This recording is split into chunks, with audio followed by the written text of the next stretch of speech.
Chapter 7. The Political Doctrines of the Members of the Convention.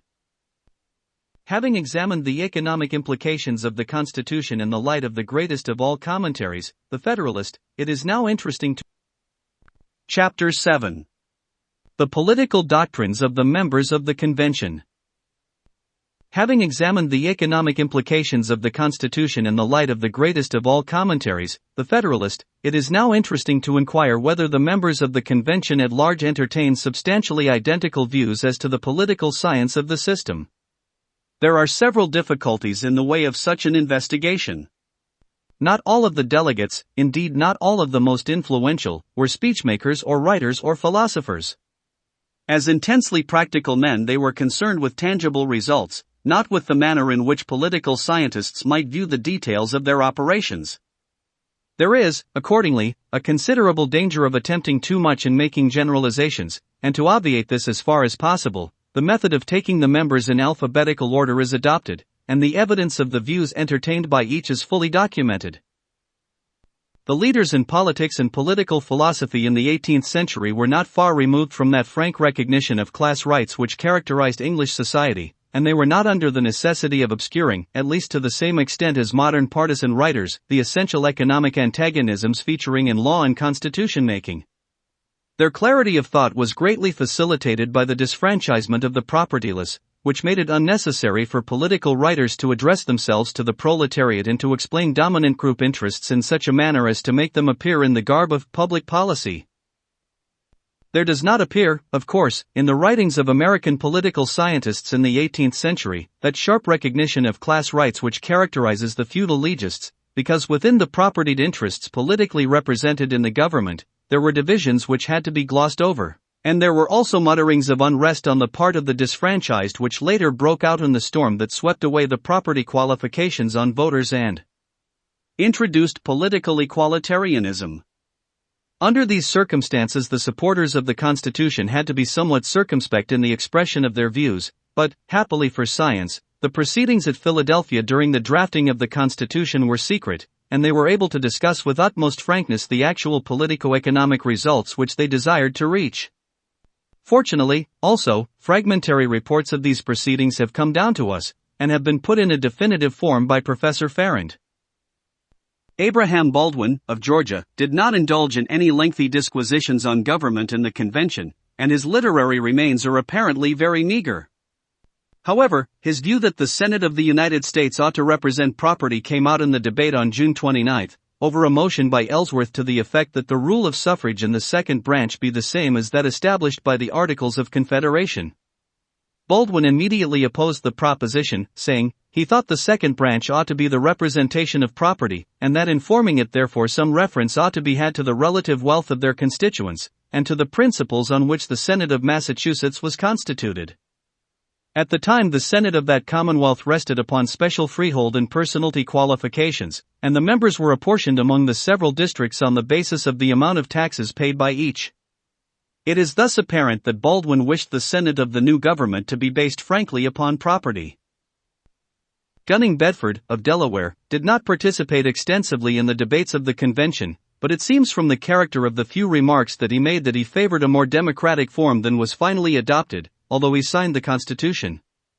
This inference is drawn from a brief notice of his objection to the establishment of a council of revision composed of the executive and a certain number of the judiciary to exercise a sort of censorship over the acts of Congress.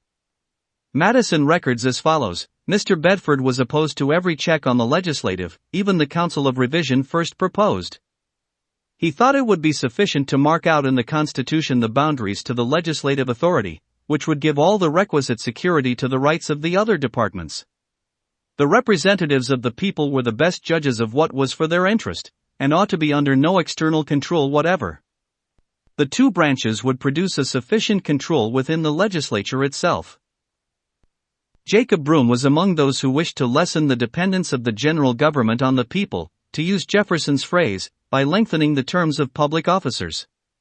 He seconded Reed's motion to increase the term of senators to 9 years. He opposed the election of the executive by popular vote, and supported Luther Martin's resolution in favor of election by electors appointed by the legislatures of the several states. He wished to give life tenure to the executive, that is, during good behavior, And he favored the suggestion that Congress should be given a negative over state legislatures.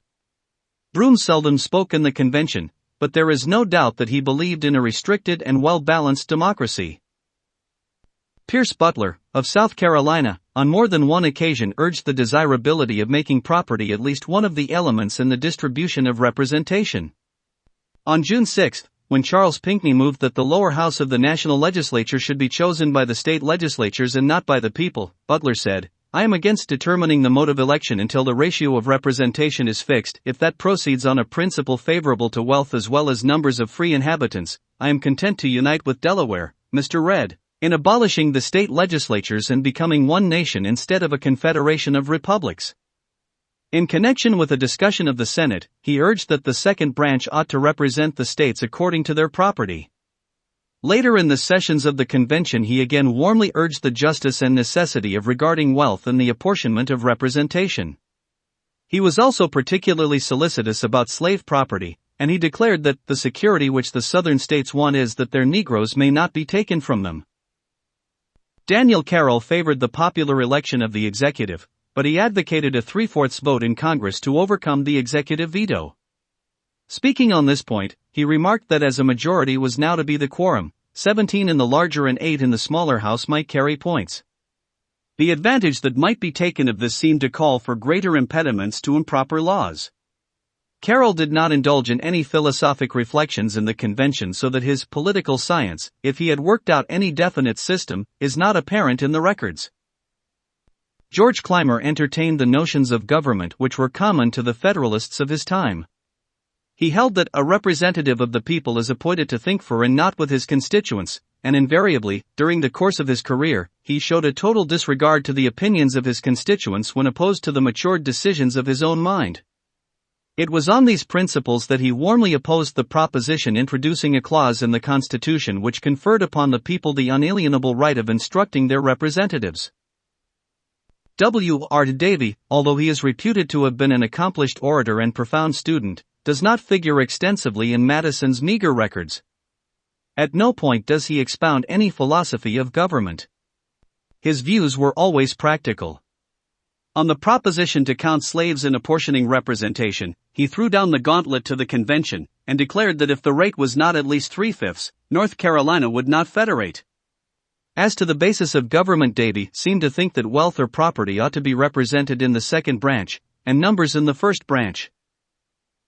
Davie fully understood the significance of the obligation of contract clause, which was designed as a check on the propensities of popular legislatures to assault private rights and property, particularly personalty. Speaking in the Convention of North Carolina on this clause, he said, "That section is the best in the Constitution. It is founded on the strongest principles of justice. It is a section, in short, which I thought would have endeared the Constitution to this country." Davie undoubtedly understood and approved the doctrines of balanced classes in the government, as expounded in Adams' defense of American constitutions. At no time does Davie appear to have courted popular favor in his native state, for a writer speaking of his candidacy for the legislature in 1798 says, "The true Whigs, as they styled themselves, dined together under the oaks and toasted Mr. Jefferson. The other party, who were called aristocrats, ate and drank in the House on entirely different principles." General Davie dined in the House with the aristocrats. The true Whigs took offense at this and resolved to oppose his selection, and it was only with much address that they were kept quiet. If any person had had the impudence to dispute the election, General Davie would certainly not have been returned. The rabble, which in all places is the majority, would have voted against him. John Dickinson, of Delaware, frankly joined that minority which was outspoken in its belief in a monarchy, an action that comported with his refusal to sign the Declaration of Independence and his reluctance to embark upon the stormy sea of revolution. At the very opening of the convention, on June 2, he expressed his preference for a regal government, although he admitted that the existing state of affairs would not permit its establishment in America. Madison records him as saying, "A limited monarchy he considered as one of the best governments in the world." It was not certain that the same blessings were derivable from any other form. It was certain that equal blessings had never yet been derived from any of the republican form. A limited monarchy, however, was out of the question. Dickinson was also among the members of the convention who wished to establish a property qualification for voters because he thought no other foundation for government would be secure. In the debate on this subject on August 7, according to Madison's notes, Mr. Dickinson had a very different idea of the tendency of vesting the right of suffrage in the freeholders of the country. He considered them as the best guardians of liberty, and the restriction of the right to them as a necessary defense against the dangerous influence of those multitudes without property and without principle, with which our country, like all others, will in time abound. As to the unpopularity of the innovation, it was in his opinion chimerical. The great mass of our citizens is composed at this time of freeholders, and will be pleased with it. According to King's notes, Dickinson, it is said year restraining by ye constitution the rights of election to freeholders, is a step towards aristocracy. Is this true? No, we are safe by trusting the owners of the soil, the owners of the country. It will not be unpopular, because the freeholders are the most numerous at this time. The danger to free governments has not been from freeholders, but those who are not freeholders. There is no danger, because our laws favor the division of property. The freehold will be parceled among all the worthy men in the state. The merchants and mechanics are safe, they may become freeholders. Besides, they are represented in ye state legislatures, which elect the Senate of the U.S. No member of the convention distrusted anything savoring of leveling democracy more than Oliver Ellsworth. Later, as Chief Justice, he denounced from the bench Jefferson and the French party as the apostles of anarchy, bloodshed, and atheism. In the convention, he opposed the popular election of the president and favored associating the judges with the executive in the exercise of a veto power over acts of Congress. He believed in the restriction of the suffrage to those who paid taxes. He was a warm advocate of judicial control, in general, and thoroughly understood the political significance of the system. Thomas Fitzsimons, the wealthy merchant and stockbroker from Pennsylvania, was, after his kind, not a loquacious man, but rather a man of action, a practical man, and the records of the convention contain no lengthy speech by him. When Gouverneur Morris, on August 7, proposed to restrain the right to vote to freeholders, Fitzsimons seconded the motion, apparently without saying anything on the point. While he thus sympathized with the movement to set the Constitution frankly on a property basis, Fitzsimons was naturally more interested in such matters as protection to manufactures and harbor improvements. Benjamin Franklin, who at the time of the convention was so advanced in years as to be of little real weight in the formation of the Constitution, seems to have entertained a more hopeful view of democracy than any other member of that famous group. He favored a single-chambered legislature, opposed an absolute veto in the executive, and resisted the attempt to place property qualifications on the suffrage. He signed the Constitution when it was finished, but he was accounted by his contemporaries among the doubters, and was put forward by the opponents of ratification in Pennsylvania as a candidate for the state convention, but was defeated. Elbridge Gerry, of Massachusetts, participated extensively in the debates of the convention, but his general view of government was doubtless stated in his speech on May 31, when he expressed himself as not liking the election of members of the lower house by popular vote. He said on this point, "The evils we experience flow from the excess of democracy. The people do not want virtue, but are the dupes of pretended patriots. In masts, it has been fully confirmed by experience that they are daily misled into the most baneful measures and opinions by the false reports circulated by designing men, and which no one on the spot can refute. One principal evil arises from the want of due provision for those employed in the administration of government. It would seem to be a maxim of democracy to starve the public servants." He mentioned the popular clamor in masts for the reduction of salaries and the attack made on that of the Governor. Though secured by the spirit of the Constitution itself, he had, he said, been too Republican heretofore. He was still, however, Republican, but had been taught by experience the danger of the leveling spirit. When the proposition that senators should be elected by the state legislatures was up for consideration, Mr. Gerry insisted that the commercial and moneyed interest be more secure in hands of the state legislatures than of the people at large. The former have more sense of character, and will be restrained by that from injustice. The people are for paper money when the legislatures are against it. In masts. The county conventions had declared a wish for a depreciating paper that would sink itself.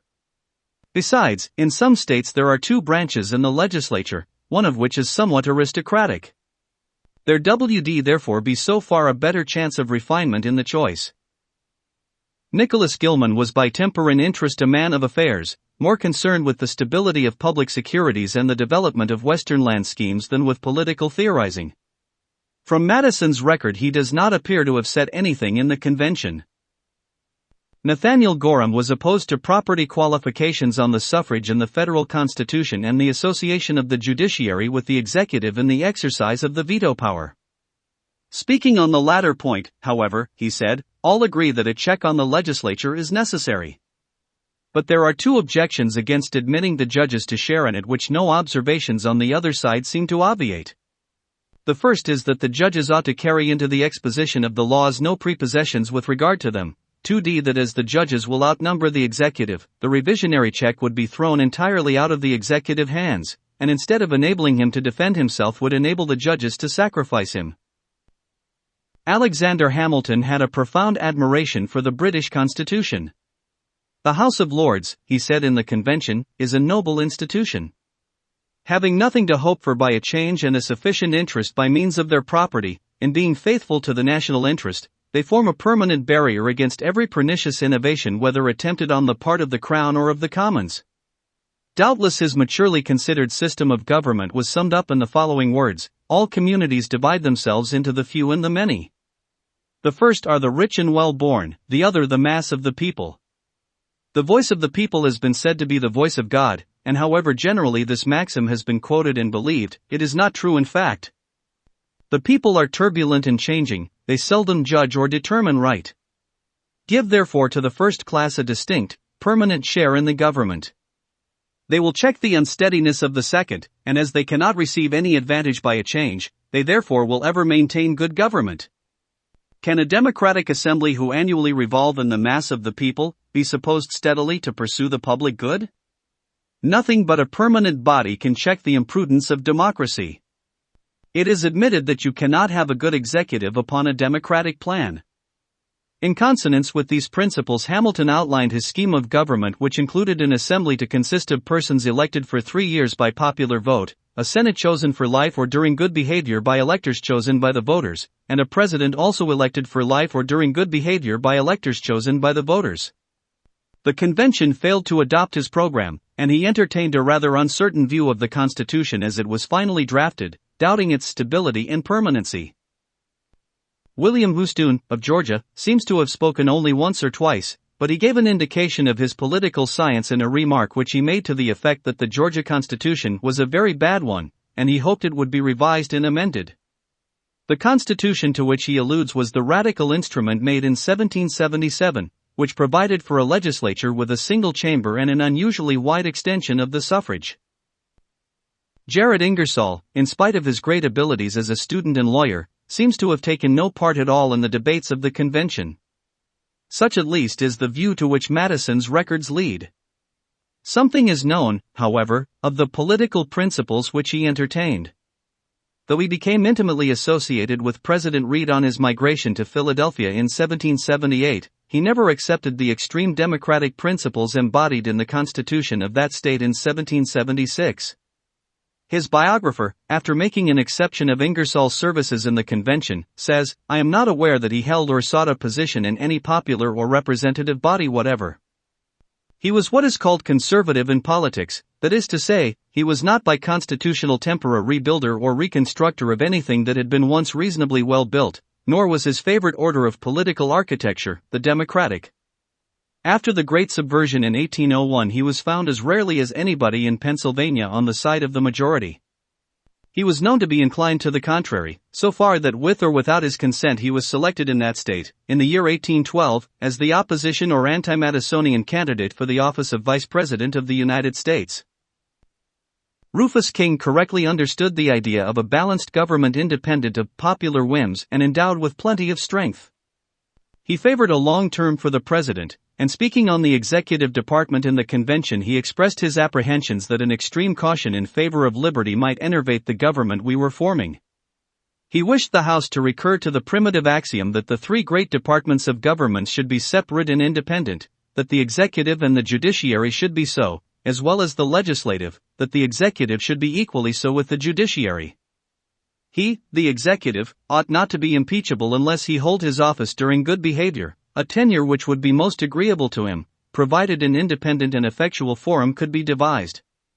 But under no circumstances ought he to be impeachable by the legislature. This would be destructive of his independence and of the principles of the Constitution. He relied on the vigor of the executive as a great security for the public liberties. King also believed in the principle of judicial control, that most effective check on the popular attacks on property through legislatures. It was largely on King's initiative that the prohibition against interference with contracts was placed in the Constitution. William Livingston took a middle ground between the high-toned system of John Adams and the simple democracy of such writers as Sentinel of Pennsylvania. The defense of the constitutions he impatiently characterized as rubbish, and a humiliating and mortifying acknowledgement that man is incapable of governing himself. But for the opposite party that would set up a simple democratic government through legislative majorities, Livingston had just as little patience. The security of the liberties of a people or state depends wholly on a proper delegation of power. The several component powers of government should be so distributed that no one man, or body of men, should possess a larger share thereof than what is absolutely necessary for the administration of government. The people ever have been and ever will be unfit to retain the exercise of power in their own hands, they must of necessity delegate it somewhere. But it has been found from experience that a government by representation, consisting of a single House of Representatives, is in some degree liable to the same inconveniences which attend a pure democracy. A few leading men influence the majority to pass laws calculated not for the public good, but to promote some sinister views of their own. To prevent this, another representative branch is added. These two separate houses form mutual checks upon each other, but this expedient has not been found to be altogether effectual. If the legislative power, even though vested in two distinct houses, is left without any control, they will inevitably encroach upon the executive and judicial. But further, as prejudices always prevail, more or less, in all popular governments, it is necessary that a check be placed somewhere in the hands of a power not immediately dependent upon the breath of the people, in order to stem the torrent, and prevent the mischiefs which blind passions and rancorous prejudices might otherwise occasion. The executive and judicial powers should of course then be vested with this check or control on the legislature, and that they may be enabled fully to effect this beneficial purpose, they should be rendered as independent as possible. Though it is so short a time since our governments have been put in motion, yet examples have not been wanting of the prevalence of this dangerous thirst after more power in some of our legislatures. A negative therefore lodged in the hands of the executive and judicial powers is absolutely necessary in order that they may be able to defend themselves from the encroachments of the legislature. Livingston thought that there were some grave defects in the Constitution as drafted at Philadelphia and proposed some emendations.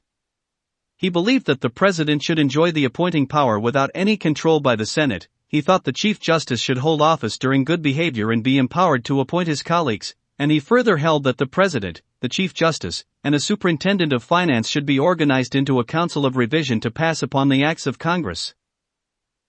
James McClurg, of Virginia, left the convention during the early part of August, and was silent on most of the questions before that body. On July 17, he proposed that the term of the executive should be changed from 7 years to good behavior, and he was particularly anxious to have the executive independent of the legislature.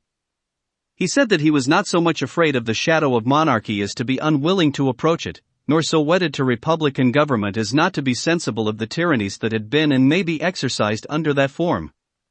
It was an essential object with him to make the executive independent of the legislature, and the only mode left for effecting it, after the vote destroying his ineligibility the second time, was to appoint him during good behavior. That McClurg had small respect for legislatures in general is shown by a letter which he wrote to Madison from Virginia on August 7, 1787, in which he said, "The necessity of some independent power to control the assembly by a negative seems now to be admitted by the most zealous Republicans, they only differ about the mode of constituting such a power." B. Randolph seems to think that a magistrate annually elected by the people might exercise such a control as independently as the King of Geb. I hope that our representative, Marshall, will be a powerful aid to Mason in the next assembly.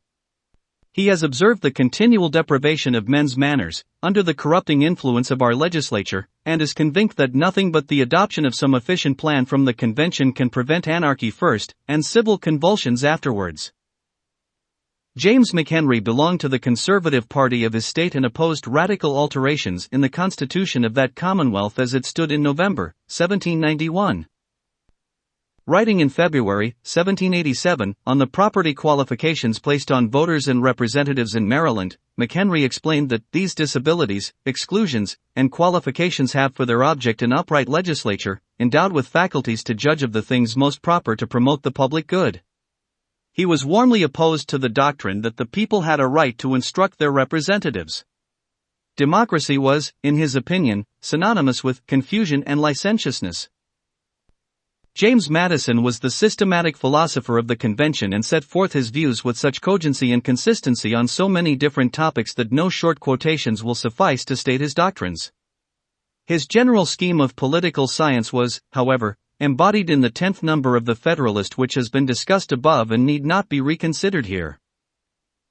Alexander Martin was among the silent members of the convention, for Madison records only an occasional and incidental participation by him in the proceedings. Luther Martin was the champion of the extreme states' rights view, and entertained rather democratic notions for his time, although, in arguing against the clause prohibiting Congress to issue paper money, he held that, considering the administration of the government would be principally in the hands of the wealthy, there could be little danger from an abuse of this power. Martin was in fact a champion of paper money in his state, and he opposed that part of the Constitution which prohibited the emission of bills of credit.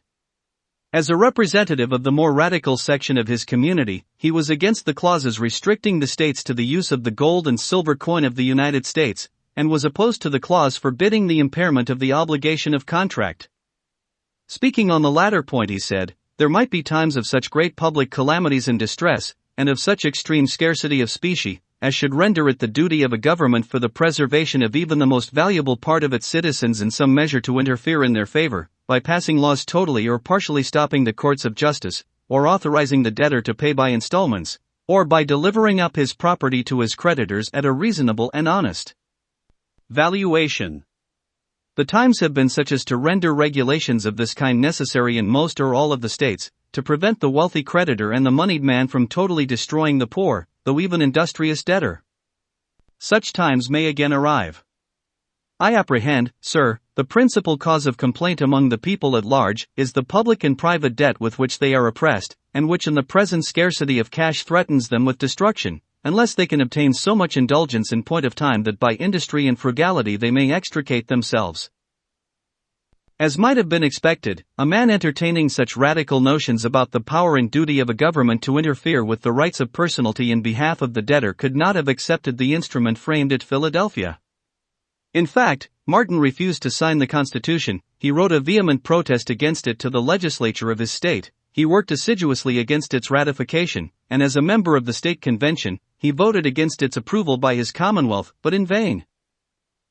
George Mason thoroughly understood the doctrine of a balanced government. Speaking in the convention on the function of the upper house, he said, "One important object in constituting the Senate was to secure the rights of property. To give them weight and firmness for this purpose a considerable duration in office was thought necessary. But a longer term than 6 years would be of no avail in this respect, if needy persons should be appointed." He suggested therefore the propriety of annexing to the office a qualification of property. He thought this would be very practicable, as the rules of taxation would supply a scale for measuring the degree of wealth possessed by every man. On another occasion, he presented a motion requiring certain qualifications of landed property in members of the legislature. Although Mason refused to sign the Constitution, his reasons were based on personal economic interests, not on any objections to its checks on democratic legislatures. J. F. Mercer, of Maryland, who opposed the Constitution in its final form and became the belligerent anti-federalist leader in that state, does not appear to have been so warmly devoted to the people's cause, behind the closed doors of the convention, for he took exceptions to the proposition that the determination of the qualifications of voters should be left to the several states. But his particular objection was to the mode of election by the people. The people cannot know and judge of the characters of candidates. The worst possible choice will be made. Thomas Mifflin took no part worthy of mention in the proceedings of the convention, and expounded no views of government during the debates. Gouverneur Morris, of Pennsylvania, was the leader of those who wanted to base the new system upon a freehold suffrage qualification, and, on August 7, he made a motion to this effect. In the course of the discussion which followed, Morris said, he had long learned not to be the dupe of words. The sound of aristocracy, therefore, had no effect on him. It was the thing, not the name, to which he was opposed, and one of his principal objections to the Constitution as it is now before us, is that it threatens this country with an aristocracy. The aristocracy will grow out of the House of Representatives. Give the votes to people who have no property, and they will sell them to the rich who will be able to buy them. We should not confine our attention to the present moment. The time is not distant when this country will abound with mechanics and manufacturers who will receive their bread from their employers. Will such men be the secure and faithful guardians of liberty? Will they be the impregnable barrier against aristocracy? He was as little duped by the association of the words, taxation and representation. The man who does not give his vote freely is not represented. It is the man who dictates the vote. Children do not vote. Why? Because they want prudence, because they have no will of their own. The ignorant and the dependent can be as little trusted with the public interest. He did not conceive the difficulty of defining freeholders to be insuperable. Still less that the restriction could be unpopular. 9/10 of the people are at present freeholders, and these will certainly be pleased with it. As to merchants, and see if they have wealth and value the right they can acquire it. If not, they don't deserve it. In all the proceedings of the convention, Morris took a deep interest and expressed his views freely, always showing his thorough distrust of democratic institutions. As his biographer, Mr. Roosevelt puts it, he throughout appears as the advocatus diaboli. He puts the lowest interpretation upon every act, and frankly avows his disbelief in all generous and unselfish motives. His continual allusions to the overpowering influence of the baser passions, and to their mastery of the human race at all times, drew from Madison, although the two men generally acted together, a protest against his forever inculcating the utter political depravity of men, and the necessity of opposing one vice and interest as the only possible check to another vice and interest. This protest from Madison, however, betrays inconsistency, for on more than one occasion in the convention he expounded principles substantially identical with those which he reprobated in Morris. Indeed, what appeared to be cynical eccentricity on the part of the latter was nothing more than unusual bluntness in setting forth Federalist doctrines. Robert Morris, the merchant prince and speculator of Pennsylvania, seems to have broken his rule of absolute silence only 2 or 3 times in the convention, and he apparently made no speech at all. He nominated Washington as president of the Assembly, and seconded Reed's motion that senators should hold office during good behavior. Here is no doubt that Morris appreciated the relative weight of speeches in private negotiations. In the proceedings of the convention, William Paterson was chiefly concerned with protecting the rights of small states, but he signed the Constitution, and after its adoption became an ardent Federalist, serving as an Associate Justice of the Supreme Court. On the bench he was one of the most scholarly and eminent supporters of the doctrine of judicial control over legislation. William Pierce took little part in the proceedings of the convention. On the question of states' rights he held a broad view, saying, "State distinctions must be sacrificed so far as the general government shall render it necessary, without, however, destroying them altogether. Although I am here as a representative from a small state, I consider myself as a citizen of the United States, whose general interest I will always support." On no occasion, apparently, did Pierce indulge in any general reflections on the basis of all government. He did not sign the Constitution, but he explained this fact by saying, "I was absent in New York on a piece of business so necessary that it became unavoidable. I approve of its principles and would have signed it with all my heart had I been present. To say, however, that I consider it as perfect would be to make an acknowledgment immediately opposed to my judgment." Charles Pinckney was among the members of the convention who thought that it was desirable to fix the property qualifications of members of the national legislature firmly in the Constitution. Speaking on the subject of property in government, he said, "The committee as he had conceived were instructed to report the proper qualifications of property for the members of the natal legislature, instead of which they have referred the task to the natal legislature itself. Should it be left on this footing, the first legislature will meet without any particular qualifications of property, and if it should happen to consist of rich men they might fix such qualifications as may be too favorable to the rich, if of poor men, an opposite extreme might be run into. He was opposed to the establishment of an undue aristocratic influence in the Constitution, but he thought it essential that the members of the legislature, the executive, and the judges should be possessed of competent property to make them independent and respectable. It was prudent when such great powers were to be trusted to connect the tie of property with that of reputation in securing a faithful administration. The legislature would have the fate of the nation put into their hands. The president would also have a very great influence on it. The judges would have not only important causes between citizen and citizen but also where foreigners were concerned. They will even be the umpires between the states and individual states as well as between one state and another. Were he to fix the quantum of property which should be required, he should not think of less than $100,000 for the president, half of that sum for each of the judges, and in like proportion for the members of the natal legislature. He would, however, leave the sum blank. His motion was that the President of the U.S., the judges, and members of the legislature should be required to swear that they were respectively possessed of a clear unencumbered estate to the amount of, in the case of the President, N.C. Pinckney, in fact, had no confidence in popular government, for on March 28, 1788, he wrote to Madison, "Are you not abundantly impressed that the theoretical nonsense of an election of Congress by the people in the first instance is clearly and practically wrong, that it will in the end be the means of bringing our councils into contempt?" General Charles Cotesworth Pinckney entertained views with regard to the special position that should be enjoyed by property, which were substantially identical with those held by his cousin. He proposed that no salary should be paid to members of the Senate. As this branch, he said, was meant to represent the wealth of the country, it ought to be composed of persons of wealth, and if no allowance was to be made the wealthy alone would undertake the service. General Pinckney also wished to extend property qualifications not only to members of the legislature, but also to the executive and judicial departments. Edmund Randolph was not only fully aware of the distress to which property had been put under the Articles of Confederation, but he also understood the elements of a balanced government. Speaking on the subject of the structure of the Senate, he said, if he was to give an opinion as to the number of the second branch, he should say that it ought to be much smaller than that of the first, so small as to be exempt from the passionate proceedings to which numerous assemblies are liable. He observed that the general object was to provide a cure for the evils under which the U.S.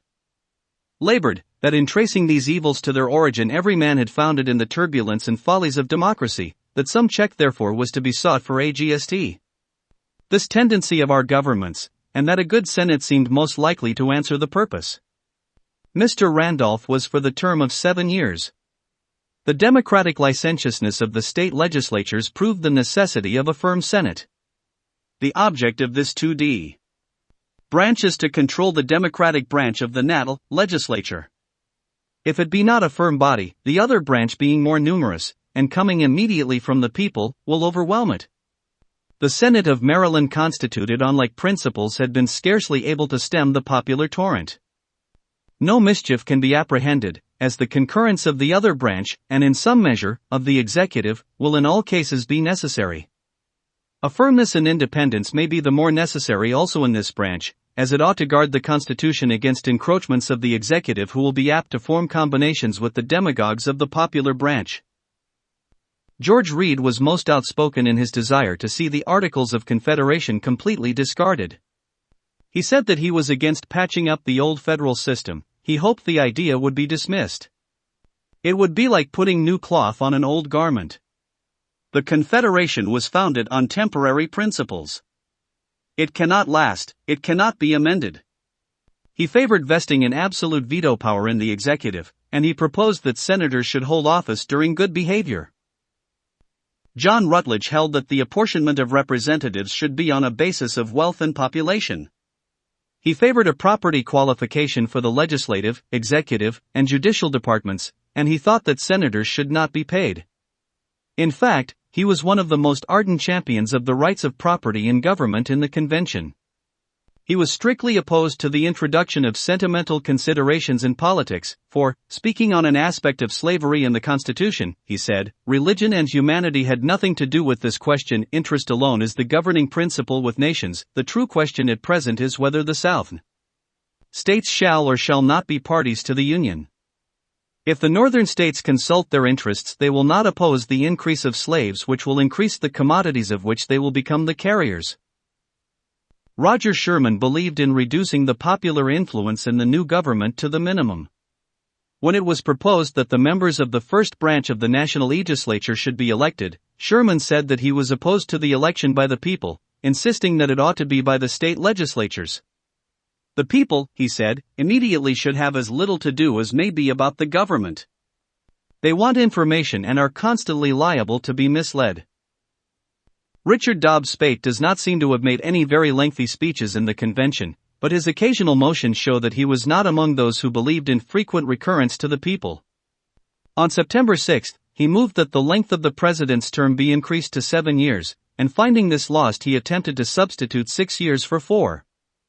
Speight was the one member of the convention, however, who came out clearly and denounced judicial control, but he nevertheless proved a stout champion of the Constitution in North Carolina, defending it warmly against charges to the effect that it was aristocratic in character.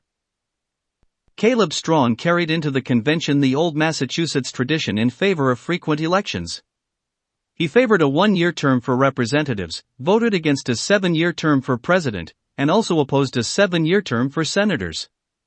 He supported the Constitution, however, in his native state, and was a member of the convention that ratified it. George Washington's part in the proceedings of the convention was almost negligible, and it does not appear that in public document or private letter he ever set forth any coherent theory of government. When he had occasion to dwell upon the nature of the new system, he indulged in the general language of the bench rather than that of the penetrating observer. For example, in his farewell address, which was written largely by Hamilton, he spoke of the governments being the offspring of our own choice, uninfluenced and unawed, adopted upon full investigation and mature deliberation, completely free in its principles, in the distribution of its powers, uniting security with energy. He feared, however, the type of politics represented by the democratic societies which sprang up during his administration, and looked upon criticism of the government as akin to sedition. Like Jefferson, he also viewed with apprehension the growth of an urban population, for in a letter to Lafayette at the time of the French Revolution, he said, "The tumultuous populace of large cities are ever to be dreaded. Their indiscriminate violence prostrates for the time all public authority." Hugh Williamson was against placing property qualifications on voters for members of Congress, and he was opposed to the association of the judges with the executive in the exercise of the veto power. He preferred to insert a provision requiring a 2/3 vote for every effective act of the legislature. He was, however, an opponent of the paper money party in North Carolina, and in the convention he supported a proposition forbidding the states to pass ex post facto laws, on the ground that the judges can take hold of it. James Wilson was among the philosophers of the period who had seriously pondered on politics in its historical and practical aspects. In the convention he took a democratic view on several matters. He favored the annual election of representatives by the people, he advocated the popular election of United States senators, and he believed also in the popular election of the president. He furthermore opposed the proposition to place property qualifications on voters. His check on popular legislation was to be found in judicial control, at first in the association of the judges with the executive in its exercise, and later in its simple, direct form.